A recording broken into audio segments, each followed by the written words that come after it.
Hello बच्चों, good evening to all of you my dear student 11th के बच्चों। 2 दिन में आपने बहुत इंतजार किया होगा। 2 दिनों से 2 दिन से मेरा तबीयत बिल्कुल ठीक नहीं था बेटा, मुझे ठंडा लग गया था इसलिए। और पहला दिन तो आपका नंबर जोड़ने में ही समय लग गया, उसके बाद 2 दिन मेरा तबीयत खराब हो गया। आज मैं आपका वीडियो देखिए बनाने जा रहा हूँ, आपको पढ़ाने जा रहा हूँ, आपको क्लास देने जा रहा हूँ। तो मैंने कोचिंग बंद होने से पहले आपको मैंने बहुत प्यारा चैप्टर शुरू किया था जिसका नाम था एलजेब्रा। चैप्टर का नाम तो एलजेब्रा ही चल रहा है, लेकिन उसके अंदर हम लोग क्या पढ़ रहे थे, परमुटेशन एंड कॉम्बिनेशन। बहुत प्यारा चैप्टर है। देखिए यहाँ पे मतलब की लेसन है परमुटेशन, क्रमचय यहाँ लिखा हुआ है। देखिए परमुटेशन मतलब क्रमचय होता है, और आपको मैंने बताया था कि व्हाट इज परमुटेशन, क्रमचय क्या है। तो दी हुई वस्तुओं में से कुछ या सभी को एक साथ लेकर, दी हुई वस्तुओं में से कुछ या सभी को एक साथ लेकर, तो आपको मैंने डिफिनेशन लिखवाया था क्लासरूम में, आपको भी याद होगा जो मैं अभी बोल रहा हूं कि दी हुई वस्तुओं में से कुछ या सभी को एक बार लेकर उससे जितने भी संभव क्रम तैयार किए जाते हैं, क्रम में सजाए जाते हैं, तो उसको कहते हैं हम लोग परमुटेशन कॉम्बिनेशन। शायद आपको समझ में आ गया होगा कि दी हुई वस्तुओं में से कुछ या सभी को एक बार लेकर उससे जितने भी संभव क्रम तैयार किए जाते हैं उनको कहते हैं हम लोग परमुटेशन, यानी कि क्रमचय कहते हैं उसको। ठीक है स्टूडेंट, चलिए उसका एग्जाम्पल भी मैं लिया था कि थ्री डिफरेंट वस्तु, थ्री डिफरेंट हम लोग लिए थे ऑब्जेक्ट। माना कि अगर ए ले लिया, बी ले लिया और सी ले लिया, तो इसे कितने बन सकते हैं बेटा। तो इसे बन सकता है ए बी, इसे बन सकता है बी ए, ये बी है बेटा, बी ए बन सकता है। और इसे बन सकता है कौन सी, बी सी। और क्या बन सकता है, सी बी। और क्या बन सकता है, ए सी। और क्या बन सकता है, सी ए। इतने सारे क्रम में हम लोग सजा सकते हैं, इतने सारे क्रम बन सकता है। और इसी क्रम को बोलते हैं क्या, इसी अरेंजमेंट को बोलते हैं, इसी सजावट को बोलते हैं।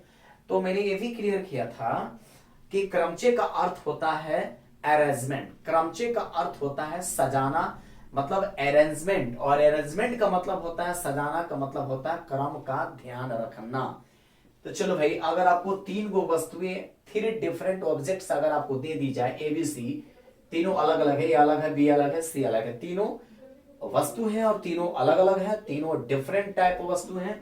तो यहां से क्या देख रहे हो, इसे अगर आपको क्रम बनाना है तो एक क्रम बन जाएगा ए बी, दूसरा का बनेगा बी ए, फिर बनेगा बी सी, फिर बनेगा सी बी, फिर बनेगा ए सी, और फिर बनेगा सी ए। इसको बोलते हैं all are called permutation, all are called permutation, are called permutation. अब थोड़ा हम पीछे मोबाइल के पीछे जाकर देखते हैं कि हमने आपको जो पढ़ाया वो सब कुछ वीडियो में आ रहा है, साफ साफ आ रहा है ना। जैसे मैंने लिखा है कि ऑल आर कॉल्ड परमुटेशन, बिल्कुल आ रहा, सही है, बहुत अच्छा। चलो बेटा ध्यान से सुनो, अगर थ्री डिफरेंट वस्तुएं मैंने आपको दे दिया ए बी सी, तो इससे कितने क्रम बना सकते हो, ए बी सी से कितना क्रम बनेगा, तो ए बी बनेगा, एगो बी ए बनेगा, एगो बी सी बनेगा, एगो सी बी बनेगा, एगो ए सी बनेगा, एगो सी ए। ये जितने भी क्रम बन रहा है ना, जितने भी अरेंजमेंट आप कर रहे हो, जितने भी सजा रहे हो, तो इस सजाने के इस क्रम को ही बोलते हैं ऑल आर कॉल्ड परमुटेशन। तो ये सब हम लिखवा चुके हैं। ठीक है, जगह नहीं, एकदम शॉर्ट में लिखा हूं परमुटेशन। ठीक है, ध्यान रखिएगा, permutation, P R permutation, P A T I O N, permutation. ठीक है बेटा, तो ये सब मैं लिखवा चुका हूं, आपको पढ़ा चुका हूं, बस इसको मैं हटा रहा हूं, रिमूव कर रहा हूं। बेटा हमें क्या पढ़ना है, तो हमें पढ़ना है 13.5, लेकिन मैं आपको डिटेल्स में बता देता हूं कि जो बच्चे नगा वगैरह किए होंगे उनकी पढ़ाई भी ना छूटेगी। चलो, तो पहला परमुटेशन का लेसन था, एक्सरसाइज था 13.3 था, 13.3 था। ठीक है, 13.3 में जब हम लोग परमुटेशन स्टार्ट किए थे, यहीं से स्टार्ट हुआ है। 13.3 से ही परमुटेशन की पढ़ाई स्टार्ट किए थे हम लोग कोचिंग में, जो अभी कोचिंग कोरोना के चलते बंद है, लॉकडाउन लगा हुआ है, सिर्फ कोचिंग पे ही लगा है, कॉलेज और कोचिंग पर भी लगाए गए हैं। ठीक है बेटा, चलो 13.3 जो हमारा परमुटेशन का स्टार्टिंग लेसन था, इसमें 3 तरह के टाइप दिए गए। इसको, इस लेसन को 3 तरह के टाइप में बांटा गया था। एक था टाइप 1, एक था टाइप 2, एक था टाइप नंबर क्या 2 था, एक टाइप 2 था, एक क्या था टाइप नंबर 3 था, टाइप नंबर क्या था 3 था, ये टाइप 3 है। चलिए टाइप 3 हो गया। टाइप 1 में कैसा पढ़ाई हम लोग किए थे। कैसे क्वेश्चन हम लोग को मिला था 13.3 में, टाइप 1 में मिला था न्यूमेरिकल प्रॉब्लम। इसमें टाइप 1 में पढ़ना था न्यूमेरिकल प्रॉब्लम का मतलब होता है इस तरह का क्वेश्चन दिया था, जैसे आपको एनपीआर के सूत्र से बनाने वाला क्वेश्चन दिया था न्यूमेरिकल प्रॉब्लम। तो याद रखो बेटा, इसमें जो क्वेश्चन था उसका नाम था न्यूमेरिकल प्रॉब्लम, ठीक है। इसमें जो क्वेश्चन था उसका नाम है लैंग्वेज प्रॉब्लम।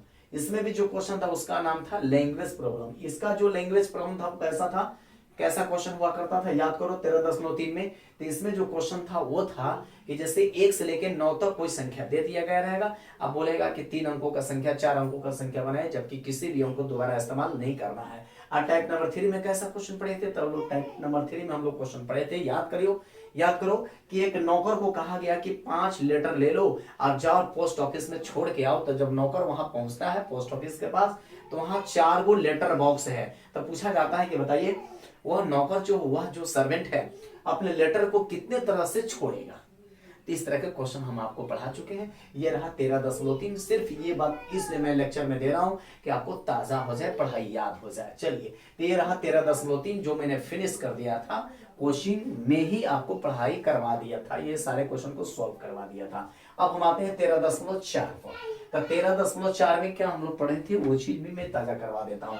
13.4 की बात करता हूँ। 13.4 आइए केसी शीना बुक। इसमें टाइप हम किए थे, टाइप नंबर 4 किए थे, टाइप नंबर 4 किए थे, फिर टाइप नंबर क्या किए थे देखिएगा, टाइप नंबर हम 5 किए थे, टाइप नंबर 4, टाइप नंबर 5 किए थे। टाइप नंबर 4 में हम क्या पढ़ाए थे, तो टाइप नंबर 4 का क्वेश्चन कैसा था, तो लैंग्वेज प्रॉब्लम। टाइप नंबर 5 में क्या था, लैंग्वेज प्रॉब्लम। टाइप नंबर 4 का जो लैंग्वेज प्रॉब्लम था उसमें क्वेश्चन कैसे थे, तो लिखा था उसमें, इसमें का पहला क्वेश्चन ही मैं बोल देता हूं कि टाइप नंबर 4 जो था एक्सरसाइज 13.4 टाइप नंबर 4 का क्वेश्चन इस तरह का हुआ करता था कि 2 किताबें ऐसी हैं जिनके प्रत्येक के 3 कॉपीज थे, फिर 2 किताबें ऐसी है जो प्रत्येक के 2-2 कॉपी थे। तो इस तरह से 10 किताबों को एक लंबी टेबल पर कितने तरह से सजा सकते हैं, ताकि दोनों किताबों को जो उसका कॉपीज है, दोनों किताबों के जो उसका पेज है मतलब एक साथ ना मिले, इस तरह का क्वेश्चन था उसमें, आप देख लीजिएगा इसके क्वेश्चन को। टाइप नंबर 4 की बात कर रहा हूं। फिर टाइप 5 में कैसा क्वेश्चन था कि 5 लड़के और 4 लड़कियों को एक ऐसे रो में बैठाना है, एक ऐसे पंक्ति में बैठाना है कि 2 लड़के एक साथ ना आए, इसका क्वेश्चन ये था। अब हम आते हैं टाइप नंबर किसमें, 5 में। तो टाइप नंबर 5 यही पढ़ाई हो ही रहा था, तब तक छुट्टी हो गया, कोरोना के चलते कोचिंग बंद हो गया। अब आपको शायद समझ में आ गया होगा, शुरू से पढ़ाई समझ में आ गया होगा। अब आइए चलते हैं केसी शीना बुक एक्सरसाइज 13.5 परमुटेशन क्रमचय। वो दिन संडे था, मुझे याद है संडे में बहुत बच्चे नहीं आए थे, इसलिए मैं यहाँ लिख देता हूँ। आप यहीं से पढ़ाई हम शुरू करेंगे, अब रेगुलर आपको वीडियो आपको मिलेगा आपको। चलिए, कभी लाइव क्लास देंगे, कभी आपको वीडियो देंगे, ठीक है। एक्सरसाइज 13.5 में 2 टाइप करना है। टाइप नंबर 6 थ्योरी देखिए क्या है, इन वस्तुओं जिसमें P एक तरह की हो, Q एक तरह की हो तथा शेष भिन्न भिन्न हो, तो उनको सजाने का कुल तरीका क्या होता है। ठीक से समझिएगा स्टूडेंट। देखा, इन वस्तुओं जिसमें माने n गो वस्तु माने बहुत सारी वस्तु है, ठीक है, उसमें से P एक तरह का हो, Q एक तरह की हो तथा शेष भिन्न भिन्न हो, तो उनको सजाने का तरीका होता है n का फैक्टोरियल डिवाइडेड बाई P का फैक्टोरियल, ये रहा Q का फैक्टोरियल और R का फैक्टोरियल। ये किताबी थ्योरी है, इस किताब में ऐसे ही लिखा हुआ है। अब आइए बाबा थ्योरी देखिए, इसको बाबा थ्योरी में हम क्या देते हैं अपने से वो देखिएगा। बाबा थ्योरी यहाँ लिख देता हूं, बाबा थ्योरी।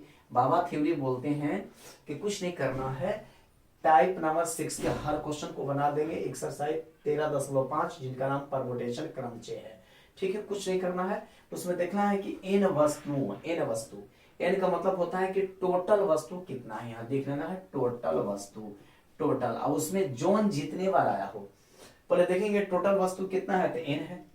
अब उस n में p कितने बार आया है उसको लिखेंगे p का फैक्टोरियल। q कितने बार आया है तो उसको बोलते हैं जोन जितने बार आया है। याद रखो भाई, ये बाबा थ्योरी है कि टोटल बाई जोन, जोन मतलब जो जितने बार आया हो, ऐसे लिख देता हूं, जो जितने बार आया हो, जो जितने बार आया हो, जो जितने बार आया हो, जो जितने बार आया हो। ये थोड़ा सा दीर्घिकार ना करिएगा ना, तो जितना मेरे विन हो जाएगा। जो जितने बार आया हो, जो जितने बार आया हो। देखना है कि टोटल कितना है और उसमें कौन लेटर या कौन अंक कितने बार आया है, ये बाबा थ्योरी है। ठीक है, अच्छा लगे तो याद रखिएगा, अच्छा लगेगा तो ये याद रखिएगा, दोनों से क्वेश्चन बन जाएंगे। टोटल बाटा जो जितने बार आया हो, जो जितने बार आया हो। ठीक है, क्वेश्चन को पढ़ेंगे और उसमें देखेंगे टोटल कितना है, ऊपर कर देंगे उसका फैक्टोरियल और नीचे जो जितने बार आया हो उसका फैक्टोरियल। फैक्टोरियल लगाना ना भूलिएगा आप, यहाँ भी फैक्टोरियल लगाना ना भूलिएगा, फैक्टोरियल तो रहेगा ही रहेगा। अब ये जैसे चलते हैं टाइप नंबर 7 में, तो थ्योरी देखिए, इन अक्षरों की क्रमचयों की संख्या जब उनमें से पी अक्षर एक तरह के एक जैसी हो, क्यू अक्षर एक जैसी हो और शेष भिन्न भिन्न हो, इसका थ्योरी है एन का फैक्टोरियल बटा पी का फैक्टोरियल क्यू का फैक्टोरियल। ये भी सेम चीज है कि टोटल बाटा जो जितने बार आया हो, बस एक ही थ्योरी दोनों में लागू होता है। अब हम आपको क्वेश्चन बना के दिखा देते हैं, आइए चलते हैं क्वेश्चन, अभी थ्योरी को मिटा देते हैं। स्टूडेंट, मुझे विश्वास है कि आपको समझ में जरूर आ गया होगा। वीडियो को नहीं समझ में आया तो पॉज करके देखना है इसको। ठीक है, आगे बढ़ता हूँ। पढ़ाई आपकी रेगुलर होगी और सब आप लोग ठीक है ना, सभी लोग घर में अच्छा से रहिएगा, अपनी पढ़ाई अच्छा से करिएगा। जैसे क्वेश्चन खुलेगा हम आपको मैसेज फोन कर देंगे, आप आ जाइएगा। ठीक है, चलो भैया, ये तो हो गया आपका 13.5 का थ्योरी खत्म। अब क्वेश्चन देखो, जैसे क्वेश्चन आते हैं, देखिए ये किसी सिन्हा की किताब है, यहाँ हम क्वेश्चन करा देते हैं आपको। सॉल्यूशन नंबर फर्स्ट की बात कर रहा हूँ। देखिए सॉल्यूशन नंबर फर्स्ट तो शायद मैं क्लास में करा दिया था, लेकिन सवाल है कि बहुत लोग नहीं आए थे, संडे दिन था वो। लिखा है कि 4 भिन्न भिन्न पुस्तकों में प्रत्येक की 3 प्रतियां हैं। 4 भिन्न भिन्न पुस्तक है। देखिए 4 डिफरेंट, यहाँ लिख देता हूँ 4 डिफरेंट बुक्स है। 4 डिफरेंट बुक्स है, तो माना को बुक्स क्या है, ए है, बी है और सी और डी है, 4 बुक्स हैं। 4 डिफरेंट बुक्स हैं, प्रत्येक के 3-3 कॉपीज हैं। प्रत्येक के 3-3 क्या है, प्रतियां हैं, प्रत्येक के 3-3 कॉपीज है। देखिए ये 4 बुक है, 4 डिफरेंट बुक्स है, जिसको माना ए बी सी डी। तो ए का देखिए, ए का यहाँ लिख देता हूँ, बुक ए का 3 कॉपीज यहाँ लिख देते हैं, 3 कॉपीज, ये आपका 3 कॉपीज। फिर बी के लिए भी 3 कॉपीज है, देखिएगा 3 कॉपीज है। चलिए उसी तरह से सी के लिए भी क्या है, 3 कॉपीज है, 3 कॉपीज है। फिर उसी तरह से डी के लिए भी क्या है, 3 कॉपीज है, 3 कॉपीज है, इस तरह से। ठीक है, हम इसको कैसे सजाएंगे, लिखा है 4 भिन्न भिन्न पुस्तकों में, 4 भिन्न भिन्न पुस्तकों में प्रत्येक की 3 प्रतियां हैं। कितने तरीके से इन्हें एक अलमारी में सजाया जा सकता है। ठीक से समझिए, 4 वो किताब है, 4 वो डिफरेंट किताब है। माना कि त्रिकोणमिति है, अलजेब्रा है, कोऑर्डिनेट ज्योमेट्री है, कैलकुलस है, चारों अलग अलग किताब है। इसके 3 कॉपी है, इसके 3 कॉपी है, इसके 3 कॉपी है, इसके 3 कॉपी है। तो इन किताबों को एक अलमीरा में सजाना है। कैसे सजाएंगे ये आपको बताना है, कैसे सजाएंगे, एक अलमीरा में इसको सजाना है। तो कुछ नहीं है, बस अकॉर्डिंग टू क्वेश्चन आपको टोटल क्या है, देखिए बाबा थ्योरी, टोटल बुक्स कितने होते हैं। देखिए एक के 3 कॉपीज हैं, ये भी तो बुक है ना है भाई, ये भी तो बुक है ना है। अच्छा, तो 3 हो गए, एक के 3 हो गए, बी के भी 3 हो गए, 80 के भी 3 कॉपीज हो गया, डी को भी। तो 3 3 6 3 9 3 12 किताब हो गया ना। टोटल किताब कितना हो गया, 12। तो 12 का फैक्टोरियल बट्टा